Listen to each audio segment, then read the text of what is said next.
Jika dilihat dari saiz geografi bentuk muka bumi, Malaysia adalah sebuah negara kecil yang terletak di Asia Tenggara. Namun di sebalik saiz geografi yang kecil ini, Malaysia merupakan sebuah negara yang bertaraf antarabangsa oleh kerana kepimpinan yang hebat menerajui negara. Jom kita tengok top 6 Perdana Menteri Malaysia sempena Minggu Kemerdekaan ini.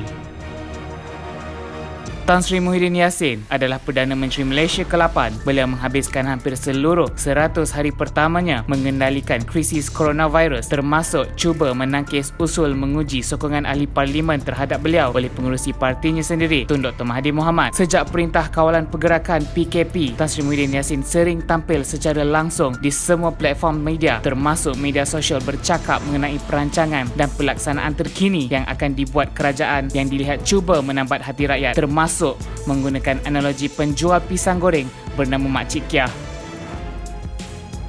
Datuk Seri Najib Tun Razak merupakan Perdana Menteri Malaysia ke-6. Beliau membangunkan projek Menara Warisan Merdeka 118 atau lebih dikenali sebagai PNB 118. Kini berada pada landasan tepat untuk disiapkan mengikut tempoh masa ditetapkan. Pencakar langit itu juga bakal menjadi menara tertinggi di Malaysia dan Asia Tenggara apabila ia siap pada awal 2021, di samping mempunyai peranan dalam merangsang ekonomi negara. Menara itu yang terdiri daripada 118 tingkat itu merangkumi 83 tingkat untuk ruang pejabat, 16 tingkat untuk hotel mewah, 3 tingkat dek pemerhatian dan 16 tingkat ruang kemudahan dan lobi langit.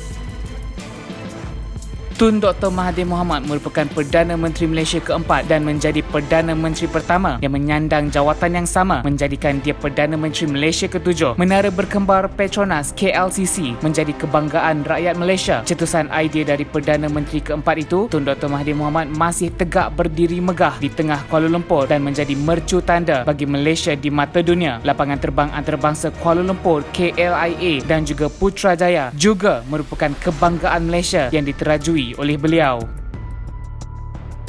Tun Hussein Onn merupakan Perdana Menteri Malaysia ketiga yang berkhidmat dari tahun 1976 sehingga 1981. Beliau diperlihatkan sebagai seorang yang amat ikhlas dalam perjuangan untuk mencapai perpaduan kaum dan mempunyai reputasi untuk bertindak keras kepada sesiapa yang mencuba membangkitkan kekacauan perkauman di dalam negara. Oleh sebab usahanya dalam pemupukan perpaduan di kalangan masyarakat Malaysia, Tun Hussein Onn telah dikenang sebagai bapa perpaduan.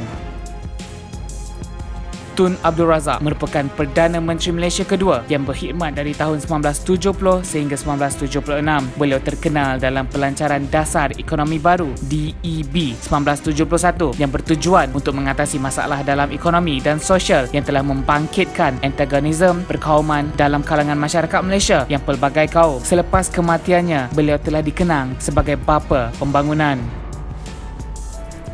Tunku Abdul Rahman Putra Al-Haj Ibni Almarhum Sultan Abdul Hamid Halim Shah merupakan Ketua Menteri Persekutuan Tanah Melayu dari tahun 1955 dan Perdana Menteri Malaysia pertama sejak kemerdekaan pada tahun 1957 sehingga 1970. Pembentukan Malaysia pada tahun 1963 merupakan salah satu daripada pencapaiannya yang teragung. Dikenali sebagai Tunku, beliau juga dikenang sebagai bapa kemerdekaan dan bapa Malaysia.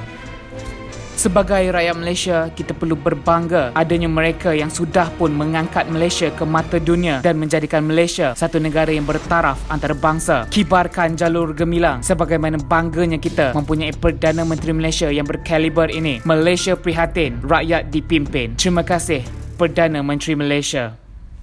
Untuk info dan perkembangan politik yang lebih menarik, sila subscribe, share dan like saluran TV One Channel.